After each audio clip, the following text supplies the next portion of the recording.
Pengertian perbuatan hukum. Perbuatan hukum menurut para ahli dapat dijabarkan sebagai berikut. 1.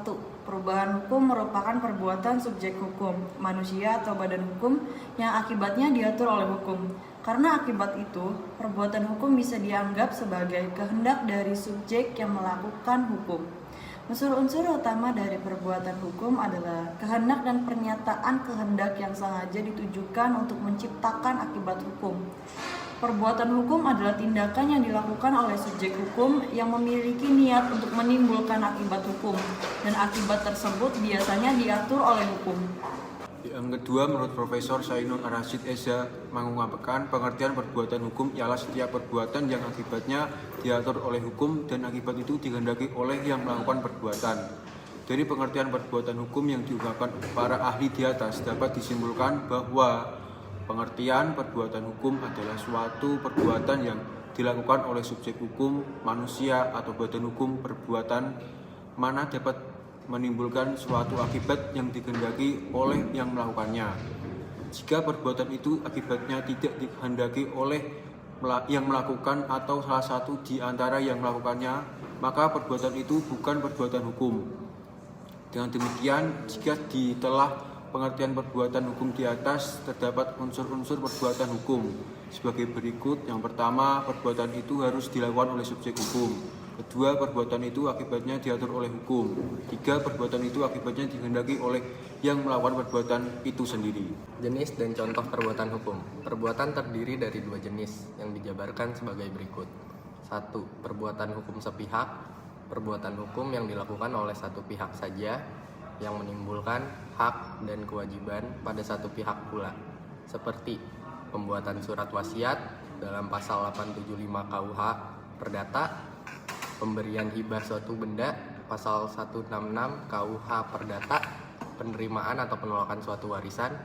2. Perbuatan hukum dua pihak. Perbuatan hukum yang dilakukan oleh dua pihak yang menimbulkan hak-hak dan kewajiban bagi kedua pihak, timbal balik antar pihak, seperti perjanjian sewa menyewa pasal 1548 KUH Perdata, persetujuan jual beli pasal 1457 KUH Perdata. Perbuatan yang dilarang oleh hukum atau perbuatan melawan hukum yang lazimnya disebut onrecht matigedat merupakan istilah dalam bahasa Belanda yang diterjemahkan sebagai perbuatan melawan hukum dalam bahasa Indonesia. Istilah ini digunakan untuk merujuk pada perbuatan yang dilakukan oleh subjek hukum dan memiliki konsekuensi hukum. Perbuatan melawan hukum itu tidak hanya terdiri atas suatu perbuatan, tetapi juga dapat dalam hal tidak berbuat sesuatu. Suatu perbuatan melawan hukum harus dipenuhi unsur-unsur perbuatan melawan hukum, yaitu yang pertama, menurut Munir Faudi, perbuatan melawan hukum adalah sebagai suatu kumpulan dari prinsip-prinsip hukum yang bertujuan untuk mengontrol atau mengatur perilaku bahaya, untuk memberikan tanggung jawab atas suatu kerugian yang terbit dari interaksi sosial, dan untuk menyediakan ganti rugi terhadap korban dengan suatu gugatan yang tepat. Unsur yang kedua adalah menurut Wirjono Prodjodikoro, perbuatan melawan hukum diartikan sebagai perbuatan melanggar hukum ialah bahwa perbuatan itu mengakibatkan kegoncangan dalam neraca keseimbangan dari masyarakat. Pengertian peristiwa hukum dalam Kamus Besar Bahasa Indonesia, peristiwa diartikan sesuatu kejadian. Jadi secara bahasa, peristiwa hukum dapat diartikan kejadian yang menimbulkan suatu adanya hukum adat berlaku atau kejadian yang berhubungan dengan hukum. Aturan hukum terdiri dari peristiwa dan akibat yang oleh aturan hukum tersebut dihubungkan. Peristiwa demikian disebut sebagai peristiwa hukum dan akibat yang ditimbulkan dari peristiwa tersebut sebagai akibat hukum. Berikut merupakan definisi peristiwa hukum menurut para ahli. Yang pertama, dimaksudkan dengan peristiwa hukum atau kejadian hukum atau res feit adalah peristiwa kemasyarakatan yang akibatnya diatur oleh hukum. Agar lebih jelas, akan disampaikan beberapa contoh yang relevan dengan istilah peristiwa hukum, sebab tidak setiap peristiwa kemasyarakatan akibatnya diatur oleh hukum. Yang kedua, peristiwa hukum adalah semua peristiwa atau kejadian yang dapat menimbulkan akibat hukum antara pihak-pihak yang mempunyai hubungan hukum. Secara lebih terperinci, kita bisa mengatakan sebagai berikut. Apabila dalam masyarakat timbul suatu peristiwa, sedang peristiwa itu sesuai dengan yang dilukiskan dalam peraturan hukum, Maka peraturan itu pun lalu dikenakan kepada peristiwa tersebut. Adanya peristiwa hukum menyebabkan hukum akan bergerak untuk menyelesaikan masalah yang timbul. Peristiwa hukum dibedakan atas dua jenis, yaitu sebagai berikut. Yang pertama, peristiwa hukum karena perbuatan subjek hukum, yaitu suatu peristiwa hukum yang terjadi karena akibat perbuatan hukum.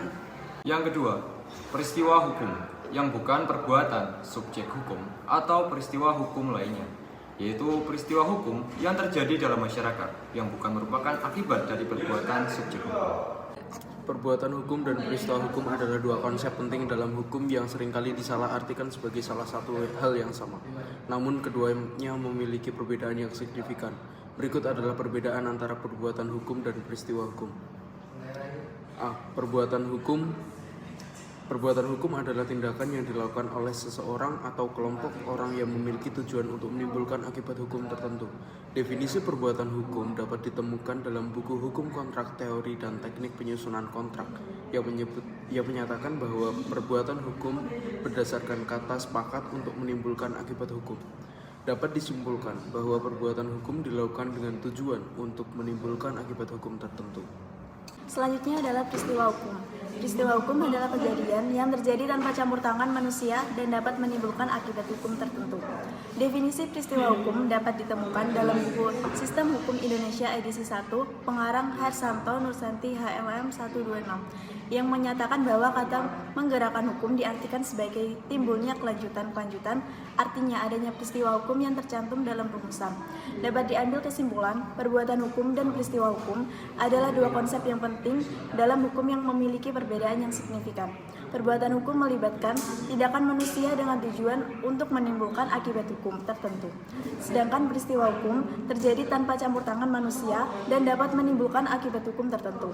Penting bagi kita untuk memahami perbedaan antara keduanya agar dapat memahami bagaimana hukum bekerja dalam kehidupan sehari-hari. Perbuatan hukum dan peristiwa hukum adalah dua konsep penting dalam hukum. Perbuatan hukum adalah setiap tindakan manusia yang dilakukan dengan sengaja untuk menimbulkan hak dan kewajiban yang diatur oleh hukum. Perbuatan hukum dapat dilakukan oleh satu pihak saja dan menimbulkan hak dan kewajiban oleh satu pihak pula, seperti pembuatan surat wasiat. Perbuatan hukum juga dapat dilakukan oleh banyak pihak seperti dalam perjanjian, jual beli, sewa menyewa, pemberian kredit, pembukaan rekening pada bank, perjanjian dengan negara lain, dan lain-lain.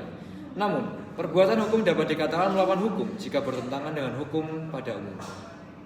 Peristiwa hukum di sisi lain adalah peristiwa yang dapat menggerakkan hukum. Tidak semua peristiwa mempunyai akibat hukum. Jadi, tidak semua peristiwa adalah peristiwa hukum. Peristiwa hukum juga dapat terjadi karena perbuatan manusia, seperti dalam kasus tuntutan, ganti kerugian dalam perkara peradilan yang didasarkan pada perbuatan melawan hukum atau prosperity. Perbuatan hukum dan peristiwa hukum memiliki hubungan yang erat dengan akibat hukum yang dihasilkan. Dalam hukum, subjek hukum memiliki hak dan kewajiban yang diatur oleh hukum. Subjek hukum dapat berupa manusia atau badan hukum. Hak dan kewajiban subjek hukum dapat timbul dari perbuatan hukum atau peristiwa hukum. Namun, tidak semua perbuatan hukum atau peristiwa hukum menghasilkan hak dan kewajiban yang sama bagi semua subjek hukum. Dalam melakukan perbuatan hukum, subjek hukum harus memperhatikan prinsip-prinsip hukum yang berlaku seperti asas konsensualisme dan timbulnya akibat. Subjek hukum juga harus memperhatikan apakah perbuatan hukum atau peristiwa hukum yang dilakukan melanggar hukum atau tidak. Jika melanggar hukum, maka perbuatan hukum atau peristiwa hukum tersebut dapat dikatakan melawan hukum dan dapat menimbulkan akibat hukum yang tidak diinginkan. Dalam kesimpulannya, perbuatan hukum dan peristiwa hukum adalah dua konsep penting dalam hukum yang memiliki hubungan erat dengan akibat hukum yang dihasilkan.